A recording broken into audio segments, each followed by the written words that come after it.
Hey guys, welcome back to another video, and I apologise for the slightly darker, weird lighting going on, but I'm back in work now and I can't film during the day anymore, so now we are going on to evenings. I don't know, I kind of like it with the whole bluey, purpley, orangey glow going on. I think it looks cozy. But anyway, we are not here to talk about the lighting or my schedule or anything like that. We are here to talk about what are POVs and how do you do them?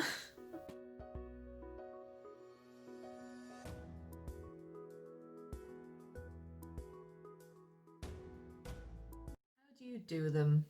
A stellar introduction to the topic, Amy. Well done. But yes, how about we actually get to the topic for once, shall we? POVs, point of views. You can't write a book without them. Jumping straight into it, we of course have first person, second person, and third person.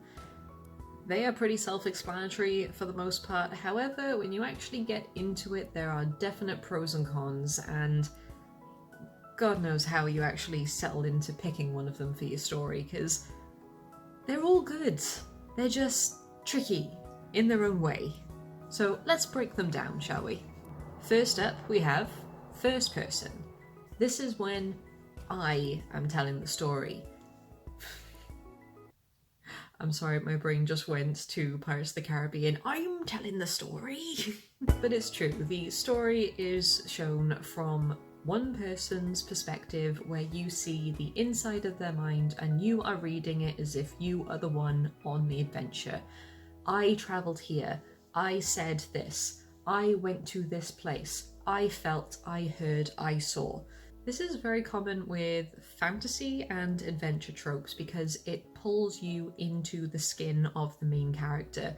You become the main character in your own way. You get to see what they're seeing, feel what they're feeling, you are fully drawn in, and that is great when it comes to fantasy and adventure environments where everything is new and strange and crazy, and you are just having your eyes opened up to something amazing. It is the most common to write in, which is not a bad thing. Common does not mean bad at all. However, there are a few limitations, and that is that you are just stuck inside someone else's head. You are having a very biased interpretation of the story. You are only seeing what one person is seeing, and that can be...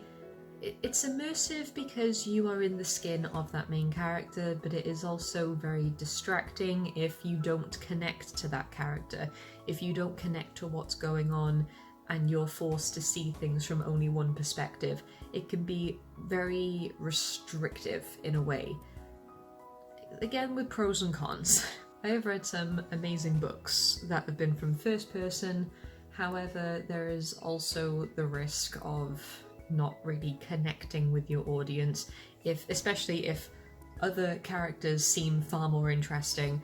And let's be honest, so many first persons cover the love triangle trope and you're just not giving a damn. Moving on, we have the second person, and that is when you are telling the story. You went to this place, you said this, you felt that, you.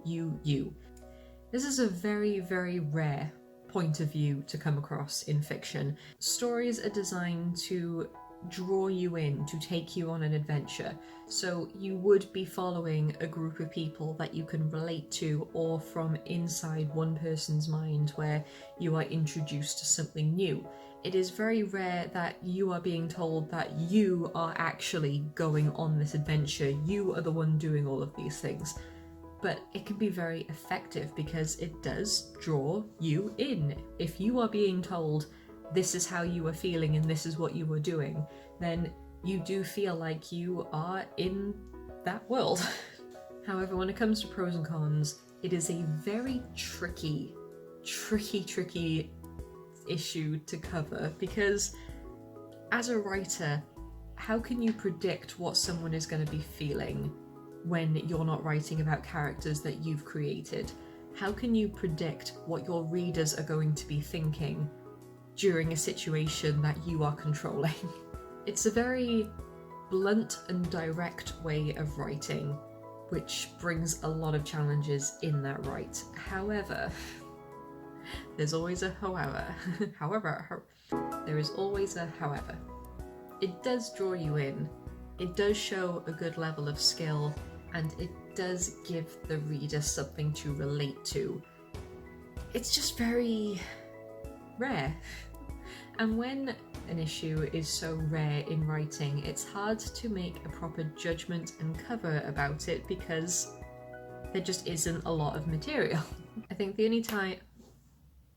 That was my shoulder. The only time I've ever really read a book that was written in second person was, I think it was a short story I read in secondary school.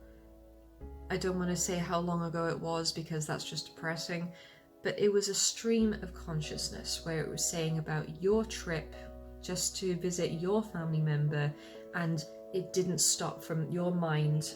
It didn't stop.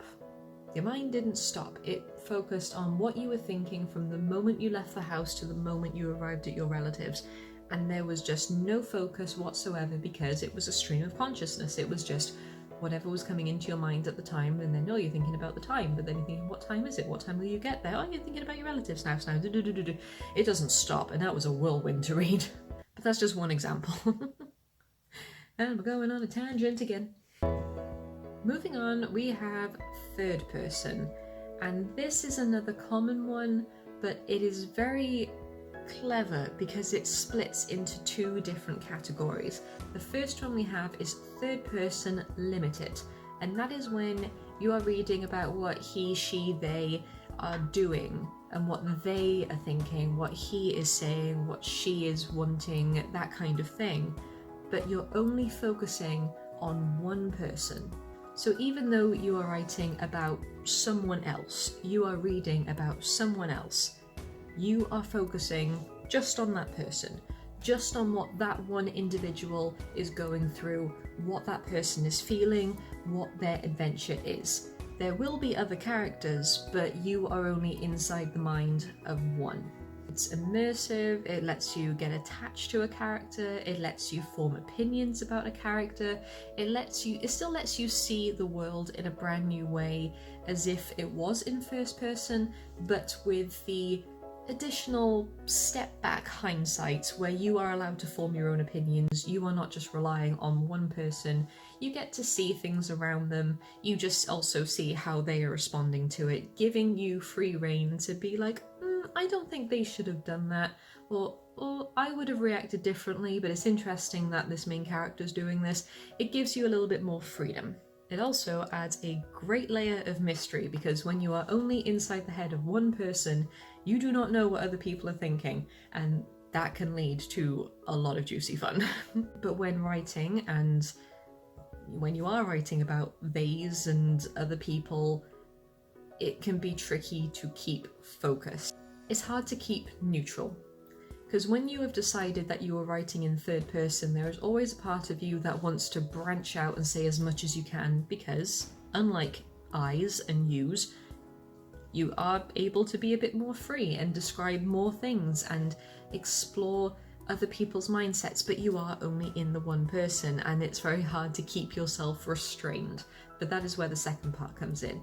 This is where third person omniscient comes in, and I love this because although it takes a little bit of the mystery away of what other people are thinking, it still gives so much more material.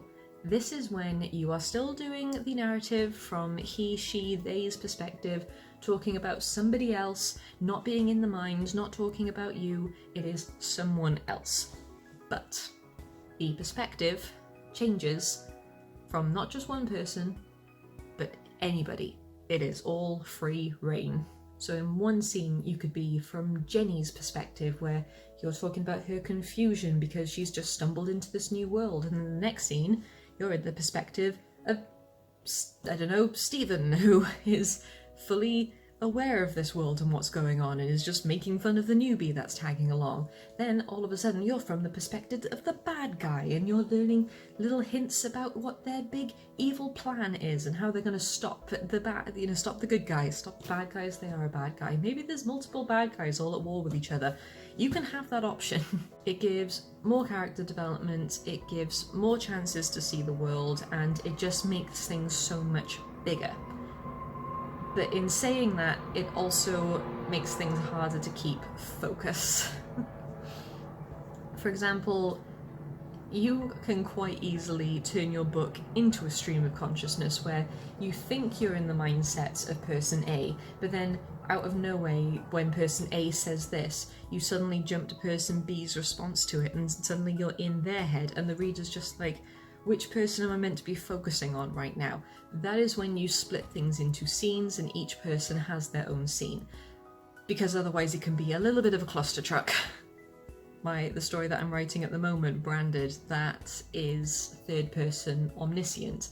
And when I did my first draft, I did just write it of just jumping from character to character between paragraphs, and my beta readers found that very confusing to read. They still enjoyed the story, they still liked the characters, but the way it was written and the narrative just got a little bit too jumbled, and looking back and editing now, I completely understand. So that's what I've done. I've split it into scenes. Every chapter has like 3 or 4 scenes maybe, and each scene is focusing on a different person's perspective, just so you get an equal ground of everybody and there's a little bit less confusion. So these perspectives, I guess there's technically 4 because 3 is split into 2, but these perspectives once again change when we get into tenses. Are you going first person present tense, first person past tense, first person future? We covered tenses when I was in uni, and that was such a headache because you grow up thinking, oh, there's past, present and future. Nope, there's like 15 of the buggers and they're all just as confusing as each other, and the fact that they're all so similar, oh my god. But that is a video for another day. Today we were just focusing on points of views and perspectives. We will be looking at tenses in another video. It might not be for a while because I'm going to need the blinking brain energy and I really don't have that right now.